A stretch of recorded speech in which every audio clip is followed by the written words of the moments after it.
একটা বড় অংশ, কিন্তু একটা সময় আমাদের ধর্ম ডাকতাম, সেক্ষেত্রে ধর্ম থেকে আমরা জীবনযাত্রা করতাম। এখন বর্তমান সময়ে আমাদের কলিযুগে ধর্মটা কিছু পুতুল পুজো আবির্ভাব হয়তো আমরা দেখিনি। আর কিছু কিছু হয়তো ভাবলাম যে একটি গান সাধকের বেজে উঠবে, মনটা হৃদয়ে ভরে যাবে।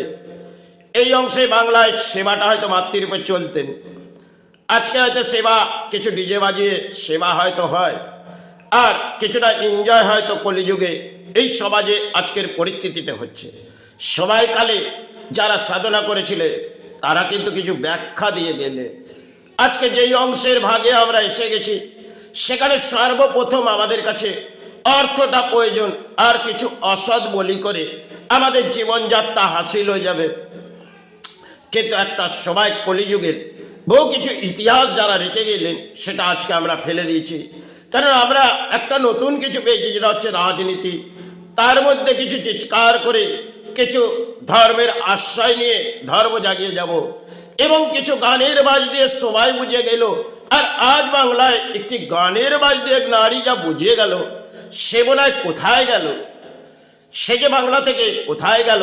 কেন রাজনীতির মাঝে যে বলিগুলো আবড়ে তিনি এই গানের বাজ দিয়ে উত্তাল করলেন, এবং যাব তিনি যে ব্যাখ্যাটি বললেন অসাধারণ, তাহলে তিনি কি সেখানে চলে গেছে? কারণ যদি চলে যায়, পরম বাংলার সৌভাগ্য হলেন। কেন মদিনা যাওয়ার তার একটা মনের মধ্যে খয়েশ ছিল, সেটা হয়তো পুরো হলো। আর ধর্ম করে কিছু চিৎকার করে এরা হয়তো রাজনীতির লড়াই একটি তরজার মতন করে ফেললো। কিন্তু তরজাটা যখন শেষ হয়ে গেল, তখন তো আর জনগণ কেউ নেই। এবারে নিজেদের হৃদয়ের ডাক্তার নিজেদেরই নিতে হবে। উত্তাল হয়ে যেমন রাজনীতির মাঝে বলি বললাম, আর সেই অসৎ বলিগুলো যেন আমাকে একটি দণ্ডকলি দিয়ে দিলেন, আর অসৎ বলিগুলো নিয়ে একটি ধর্মের আশ্রয় নিলাম। কেন যে ধর্মে পালন মাতা পিতা পালন করলেন, সে ধর্ম ত্যাগ দিয়ে আমি চলে গেলাম মদিনা। যাক, যদি এটা হয়ে থাকে, তিনি মদিনায় গিয়ে থাকে, তাহলে বাংলার পরম সৌভাগ্য হলো। কেন কেউ কিছু চিৎকার করে হয়তো যাবার প্রকল্প নিয়েছিল, আর এখনকার দিনে তো নৌকা চলে না, হয়তো জাহাজের মাঝ দিয়ে না বিমান দিয়ে তাকে উড়ে যেতে হবে। তাই তিনি হয়তো বাংলা থেকে উড়ে গেছে। কেন একটা পাখি যেমন খাঁচা থেকে উড়ে যায়, আজ খাঁচাটি ভেঙে গেছে, তাহলে খাঁচাটি যখন ভেঙে গেছে, তাকে নতুন করে রিপাইভ করতে গেলে সময় লাগবে। তাই তিনি সরে গেছে। কেন খাঁচাটি ভেঙে গেছে, এবার এই খাঁচা থেকে তারা উড়ে গেলেন। এক একটি পাখি বহু কিছু যেমন খাঁচার মধ্যে থাকে, সে কিছু ডাক বলে, কিন্তু আজকে যে ডাকটা এই রাজনীতির মাঝে বলছিলেন, এবং কোথায় তিনি গেলেন?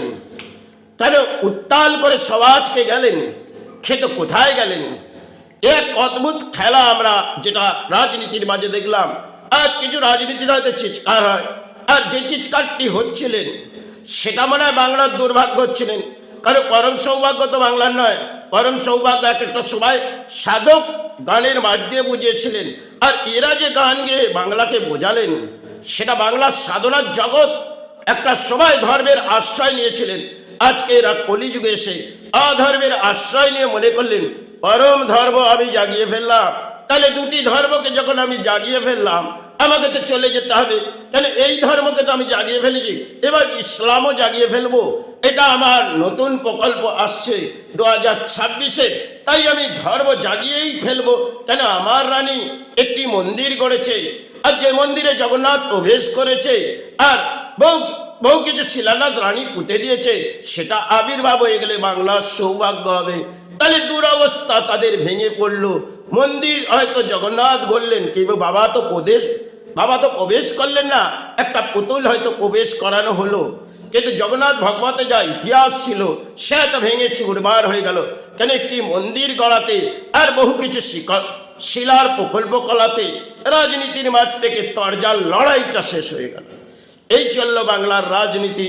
আর যেখানে জনজোয়ারে ভাসলেন, এবং এখন বর্তমান দিনে তো নৌকা নেই, তাহলে একটি জাহাজে বসে তিনি চলে যাবেন, সেটাই হয়তো হলো। কেন এত উত্তাল করলেন, আজ কোথায় গেলেন? কেন বাংলার দুরবস্থাটা ভেঙে দিলেন। আর বাংলার যে পরম সৌভাগ্য একটা সময় সাধনা ছিল, সেটা তো তারা জানে না। আর বাংলায় মাতৃরূপে সেবা একটা সময় হয়েছিল, সেটাও তারা জানে না। তারা কি জানে? রাজনীতির বলি বলে আমরা ধর্ম জাগিয়ে দেবো। কারণ অধর্মের বলিটা তাদের কাছে অত্যন্ত প্রয়োজন, কেন কিছু অর্থের প্রয়োজন। তার জন্য কিছু রাজনীতির মাঝে চিৎকার করে অসৎ বলি বলে এই ধর্ম জাগিয়ে দেবো, দুটি ধর্মকে তলানিতে পাঠিয়েই দিয়ে গেল।